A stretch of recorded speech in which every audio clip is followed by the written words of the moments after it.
Good day. For this video here, I wanted to walk through my pressing setup, walk through how I've been able to, I think, achieve some pretty decent results just with a very basic setup.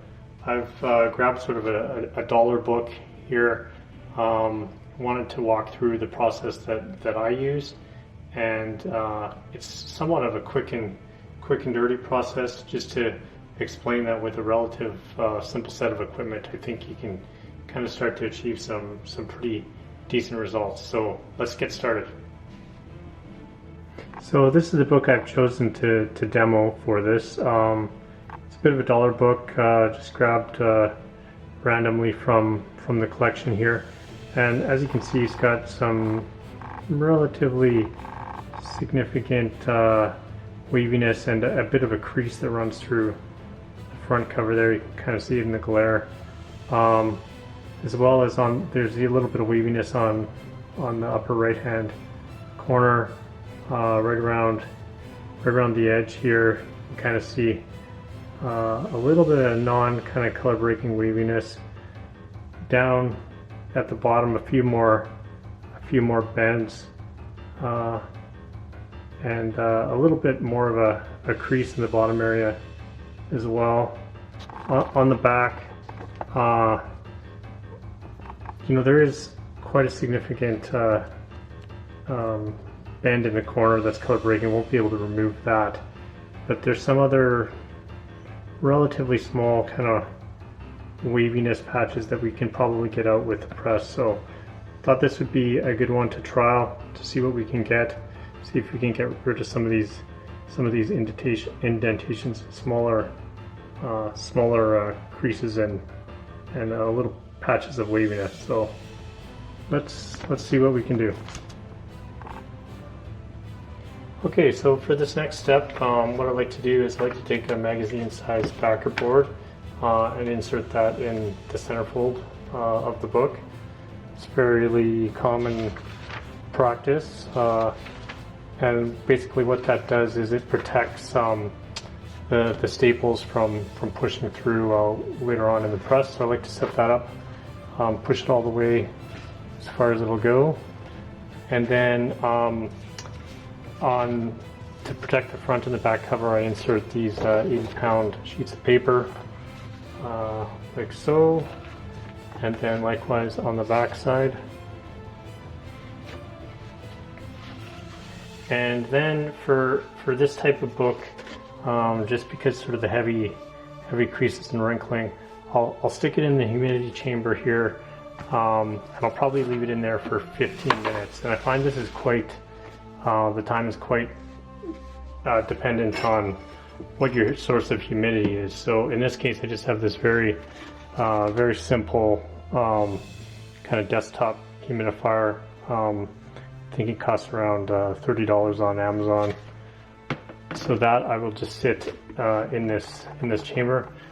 I'll pop on the lid, and I'll leave that just there for about 15 minutes. Come back and check shortly. While the book is in the humidity chamber, I'll talk a little bit about the press setup I've been using. So this is a 15 by 15 inch clamshell press. The brand name is Power Press. I purchased this on Amazon. It was relatively affordable, and it seems to be of good quality, relatively robust. So it's got this handle that locks it in place. You can control the tension with this knob in the back here. You can adjust the temperature and the length of time. So right now it's set to 175 degrees Fahrenheit, which I've been using for most of my books, and it's set to 720 seconds.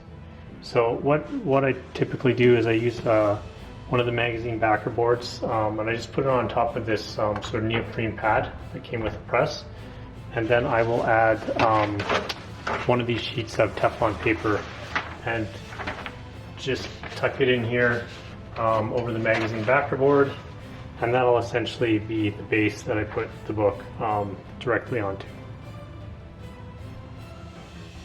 So just checking in on the book in the humidity chamber there, you can see the backer board and some of the 80-pound paper here has started to wave a little bit due to the added humidity. The chamber is relatively steamy at this point. I've left books in here for a good hour before without getting any real noticeable condensation or drips or moisture on the book, so I'm comfortable with leaving it. I'll probably leave it another 5 or 10 minutes and we'll take a look at it and then pull it out and put it in the press.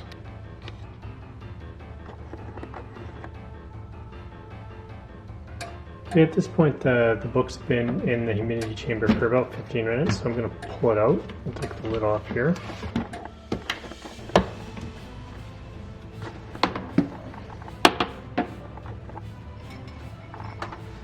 So as you can see, the cover's a little bit wavy. If you touch it, it's not moist to the touch, but you can sense there's a little bit of humidity there. Not wet by any means. So the next step is we'll take this, we'll lay it in the press, and we'll press for our 12 minutes that we've set. Okay, so I've just set the book on the base that I've created in the press. So I line it up evenly. So it's sitting fully on the magazine backer board that's underneath this Teflon sheet.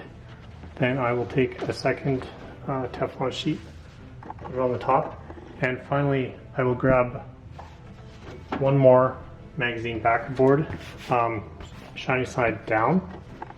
Again, just line it up so it's fully covering the book, and then I will set the press.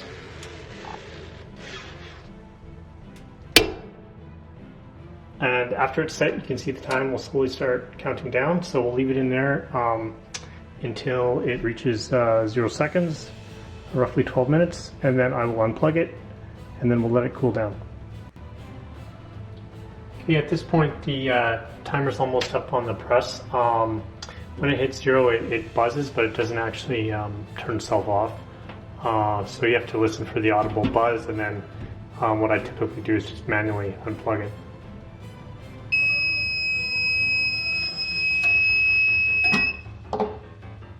So I will leave that to fully cool. For this type of book, I'll probably just leave it for a couple hours till the press is fully cooled off. I know a lot of people will leave them overnight. For probably higher grade, better books, I would leave it typically overnight as well, just to get a full cold press. But this one will pop open in a couple hours. Okay, so it's about 4 hours later now. The press is cooled down, so let's open the press and take a look at the result. So we'll remove the backer board and the Teflon sheet. And let's take a look at what we got. So immediately you can see already the book lies just way flatter. You can kind of still see there's a little bit of a crease there. Actually, on further inspection, it looks like it is a little bit color breaking right at the top, unfortunately. So that was quite a deep crease. But a lot of the waviness along the far upper right-hand corner is pretty much gone at this point.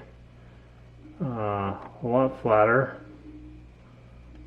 Look down here, some of the indentations that we'd sort of seen are pretty much gone. A little bit of mark there. Some of the waviness in the corner too. It's you can still see some of these some of the spine stresses here still persist, but overall a much better result. Flip around to the back.